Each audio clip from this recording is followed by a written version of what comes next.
సభాధ్యక్షులు తూర్పుగోదావరి జిల్లా జనసేన పార్టీ అధ్యక్షులు సోదరుడు దుర్గేష్ గారికి, ఈ ప్రాంతానికి ఒక గుర్తింపు, మీలో కష్టపడే మనస్తత్వం,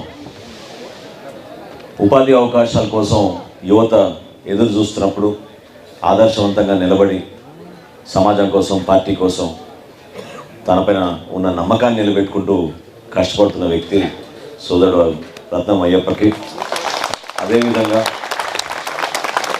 కయ్యలంక నాయకులందరికీ ఎంతో కృషి చేశారు. మీరు పార్టీ పైన ఉన్న నమ్మకంతో, పవన్ కళ్యాణ్ గారి పైన ఉన్న మీకు అభిమానంతో, సో ప్రతి ఒక్కరికి మనస్ఫూర్తిగా మరొకసారి మన పార్టీ అధ్యక్షులు పవన్ కళ్యాణ్ గారి తరఫున, జనసేన పార్టీ తరఫున మిమ్మల్ని అందరూ కూడా అభినందిస్తున్నాను. కష్టకాలంలో పార్టీకి మీరు అండగా నిలబడ్డారు.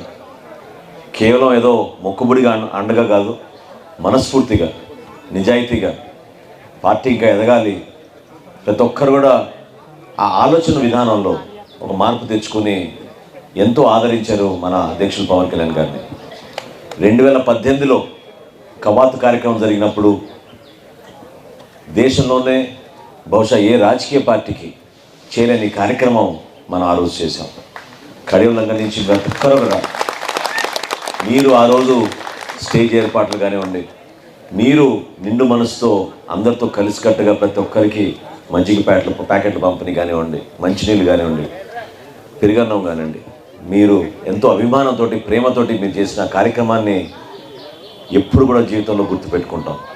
అదేవిధంగా ఎన్నికలు అయిన తర్వాత పవన్ కళ్యాణ్ గారు మీ ప్రాంతాన్ని సందర్శించినప్పుడు ఒక పట్టుబట్టి ఊర్లోంచి తీసుకెళ్లాలని ఆ రోజున దుర్గేష్ గారు, ఇక్కడ ఉన్న నాయకులందరూ కూడా ఆలోచించినప్పుడు ఏ విధంగా మీరు పూల వర్షం తోటి స్వాగతించారు, ఏ విధంగా మహిళలు ప్రత్యేకంగా ఆయన్ని ఎంతో అభిమానంగా సొంత బిడ్డగా వాళ్ళందరూ కూడా చాలా చక్కగా సాంప్రదాయబద్ధంగా హారతులు ఇచ్చి గ్రామాల నుంచి తీసుకెళ్లారో నిజంగానే మరవలేని ఆ రోజులు. సో అదే ప్రాంతానికి ఈ రోజున ఇంత అద్భుతమైన ప్రాంతంలో నిజంగా నేను ఊహించలేదు. ఎప్పుడైతే అయ్యప్ప నర్సరీ దగ్గర మనం చేయబోతున్నాం ఈ కార్యక్రమం అని అంటే చాలా నేను ఒక అదృష్టంగానే భావించాను. కానీ ఇక్కడికి వచ్చినాక మాత్రం వెలబుద్ధి కావడం లేదు. కానీ ఒక బాధ్యత ఉంది. మనం రాష్ట్రంలో అనేక కార్యక్రమాలు పార్టీ కోసం చేసుకుంటూ వెళ్ళాలి. మనందరం కూడా ఒక గొప్ప విషయం ఏంటంటే ఈ క్రియాశీలక సభ్యత్వ కార్యక్రమం. గత సంవత్సరం అంతకన్నా ముందు కరోనాతో చాలా ఇబ్బందికరమైన పరిస్థితుల్లో కూడా రాష్ట్రంలో అనేక మంది జన సైనికులు, వీర మహిళలు, నాయకులు కూడా పవన్ కళ్యాణ్ గారి పిలుపు మేరకు ఈ క్రియాశీలక సభ్యత్వం అద్భుతంగా చేసుకుంటూ వచ్చాం.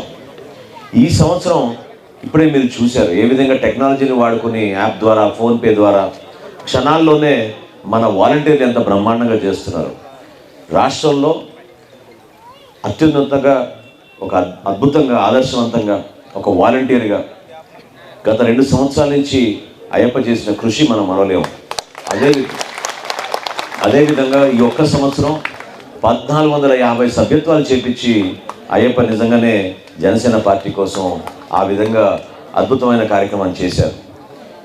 మేము నాయకత్వం వహించి గ్రామాల్లో కానీ, నియోజకవర్గాల్లో కానీ పర్యటిస్తున్నప్పుడు జన సైనికులు మన పార్టీకి అధ్యక్షులు పవన్ కళ్యాణ్ గారి పైన చూపిస్తున్న అభిమానం ఒక ఎత్తు అయితే, ఈ కార్యక్రమాన్ని మన వాలంటీర్ల ద్వారా రాష్ట్ర వ్యాప్తంగా దాదాపు 6900 మంది వాలంటీర్లు అద్భుతంగా పనిచేసి చాలా విజయవంతంగా ఈ కార్యక్రమాన్ని తీసుకెళ్ళారు. పేరున వాళ్ళందరికీ కూడా మనస్ఫూర్తిగా అభినందనలు. ఎందుకంటే 2 రోజుల తర్వాత ప్రకటిస్తాం మీకు ఎన్ని సభ్యత్వాలు చేసాం అనేది. రాష్ట్రంలో ప్రతి ఒక్కరు కూడా ఆశ్చర్యపోతారు. జనసేన పార్టీ ఈ విధంగా ప్రతి సంవత్సరం మనం బలం పెంచుకుంటూ పోతున్నాం. ప్రతి ప్రాంతంలో మనం అడిగేసాం. చివరికి పులివెందుల్లో కూడా మనం అద్భుతమైన సభ్యత్వాలు చేసుకుంటాం. ఏ కార్యక్రమం చేసినా మన పార్టీలో ఆ నిజాయితీ ఉంటుంది, పారదర్శకంగా చేస్తాం. భారతదేశంలో ఏ రాజకీయ పార్టీ చేయని కార్యక్రమం క్రియాశీలక సభ్యత్వం చేసేది. నిజంగానే నిన్న మొన్న నేను మన జన సైనికులు పాపం దురదృష్టమైన పరిస్థితిలో చనిపోతే వాళ్ళందరికీ పవన్ కళ్యాణ్ గారు స్వయంగా పంపించిన 5 లక్షల రూపాయల ఆర్థిక సాయం ఆ కుటుంబానికి అందిస్తుంటే చాలా బాధతోటి చిన్న వయసులో పాపం వాళ్ళు మరణించినప్పుడు ఆ కుటుంబానికి వాళ్ళ బిడ్డలకి భవిష్యత్తు ఉండే విధంగా వాళ్ళు కూడా రేపటి రోజున చదువుకునే విధంగా ఒక భరోసా నింపడానికి జిల్లా వ్యాప్తంగా ఉన్న నాయకులందరం కూడా కలిసికట్టుగా వెళ్ళి ఆ కుటుంబానికి ఆ భరోసా ఇచ్చినప్పుడు చాలా తృప్తి ఇస్తుంది ఈ కార్యక్రమం ద్వారా. ఎందుకంటే అనేక సంఘటనలు మనం నిజంగానే కుదిపేస్తాయి. మొన్న పశ్చిమ గోదావరి జిల్లాలో ఎవరికైతే ఒక యువకుడికి పాపం మనం 5 లక్షల రూపాయలు ఆ కుటుంబానికి అందించామో అతని భార్య చెప్పింది, ఇతను మరణించిన గంటకే వాళ్ళకి బిడ్డ పుట్టింది. పాపం చిన్న వయసులో అటువంటి ఇబ్బందులు పడుతున్న సందర్భాల్లో పవన్ కళ్యాణ్ గారు పంపించిన 5 లక్షల రూపాయల ఆర్థిక సాయం వారికి అందిస్తుంటే నిజంగానే మనం ఏ విధంగా ముందుకు తీసుకోవాలని ఆలోచించుకోం. ఈ కార్యక్రమం వెనక చాలామంది కష్టపడతారు, నిజాయితీగా కష్టపడతారు, చాలామంది ముందుకు రారు.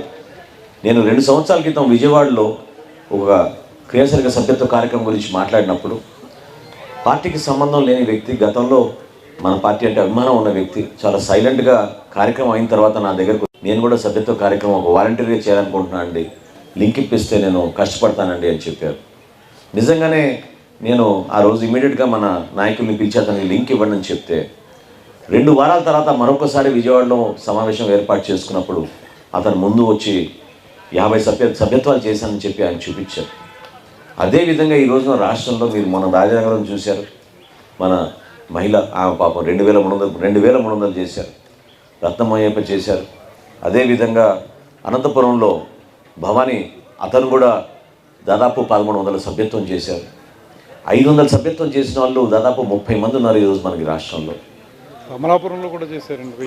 అమలాపురంలో అతను ట్యాక్సీ డ్రైవర్ 800 సభ్యత్వం చేశాడు. ట్యాక్సీ డ్రైవర్ ఉదయం పూట ట్యాక్సీ తోలుకుంటూ సాయంత్రం 8 నుంచి 10-11 వరకు అతను అమలాపురం పట్టణంలో పర్యటించుకుని అందరి దగ్గరికి వెళ్ళి సభ్యత్వం చేయించాడు. అటువంటి గొప్ప వ్యక్తులు మన పార్టీలో ఏమాత్రం స్వార్థం లేకుండా పవన్ కళ్యాణ్ గారి ఈ ప్రస్థానాన్ని బలపరచడానికి నిజంగానే మన రాష్ట్రంలో మార్పు రావాలనే ఒక చక్కటి ఆలోచనతోటి వీళ్ళందరూ కూడా మనస్ఫూర్తిగా పార్టీ కోసం పనిచేస్తున్నారు.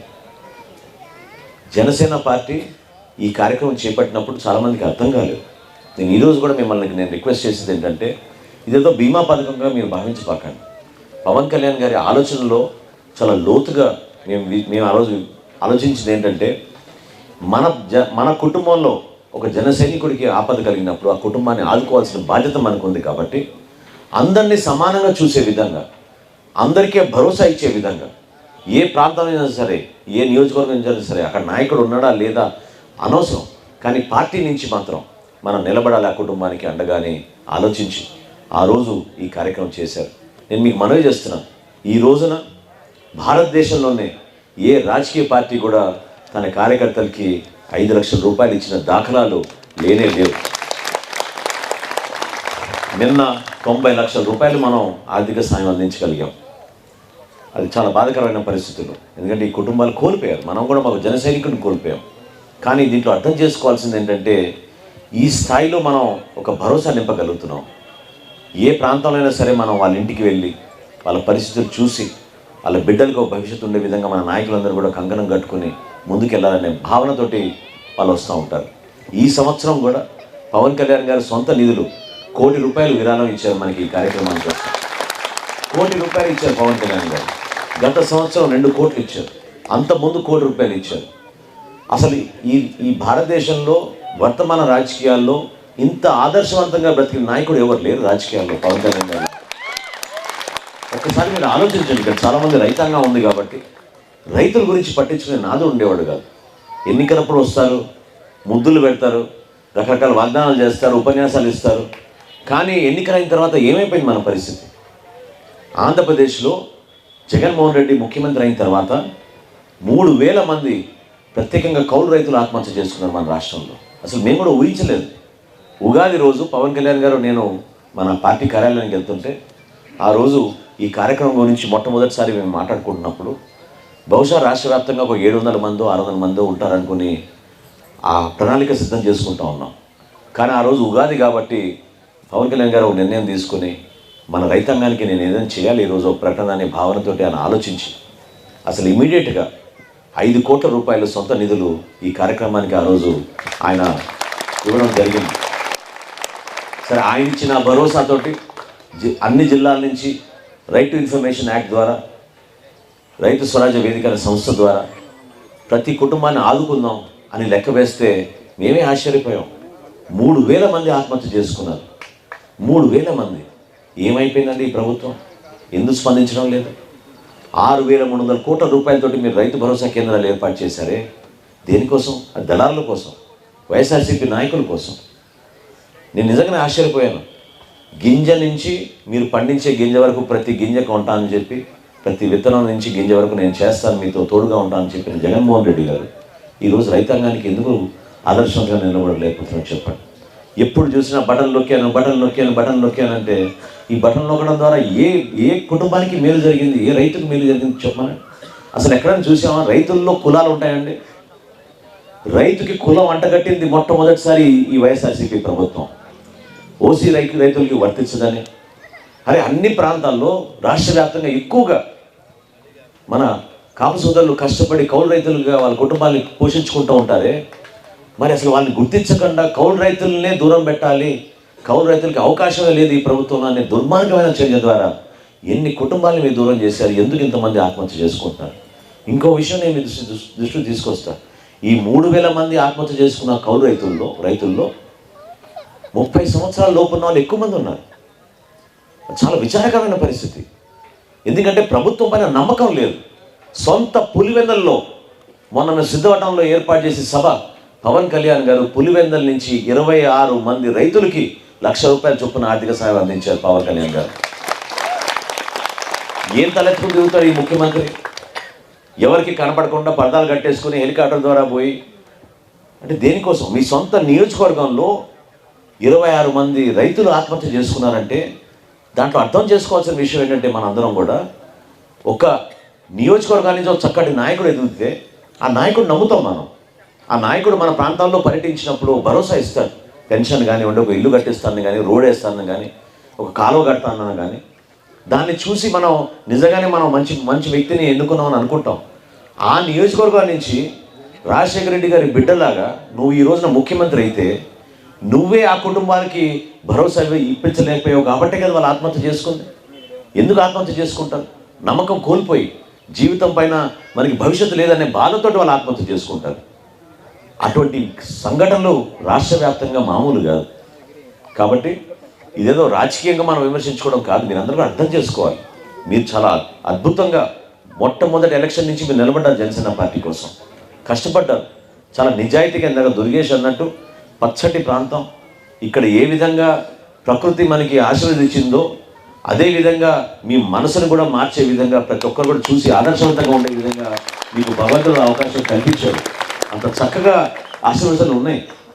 ఆ విధంగా మనం దాన్ని ఒక నమ్మకంతో మీరు దయచేసి క్రియాశీలక సభ్యత్వం తీసుకున్న ప్రతి ఒక్కరు కూడా మీరు 10 మందిని ప్రభావితం చేయండి.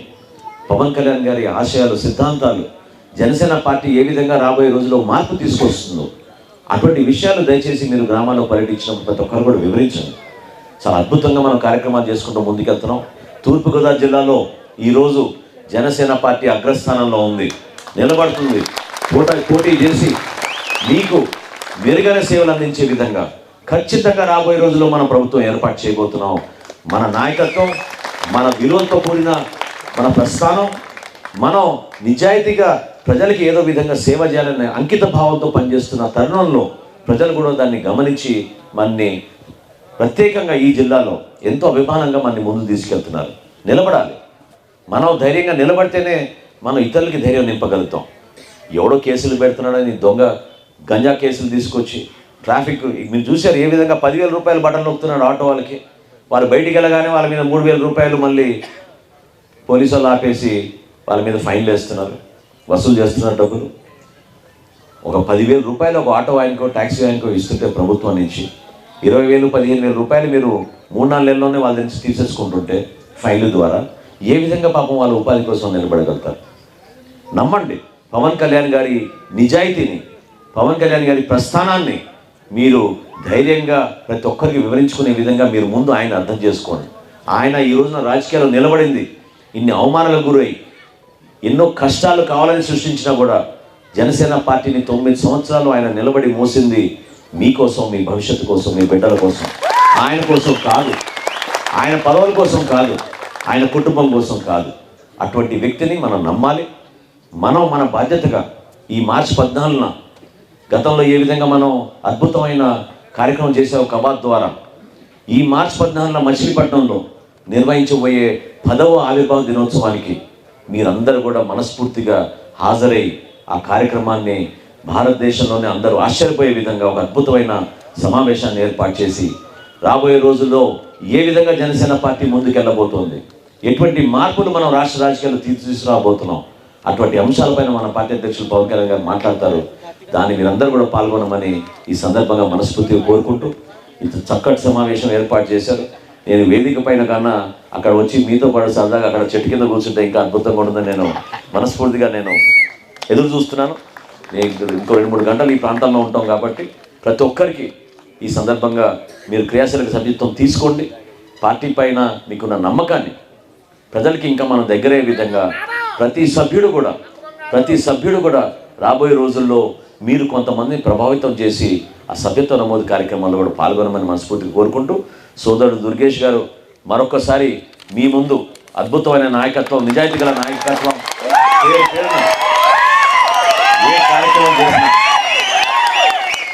ఏ కార్యక్రమం చేసినా నిజాయితీగా ప్రజల కోసం ప్రజాస్వామ్యబద్ధంగా ఏ ఒక్క కార్యక్రమం కూడా మన కోసం కాదు, మన ప్రజానికాని కోసం అని నమ్మే వ్యక్తి.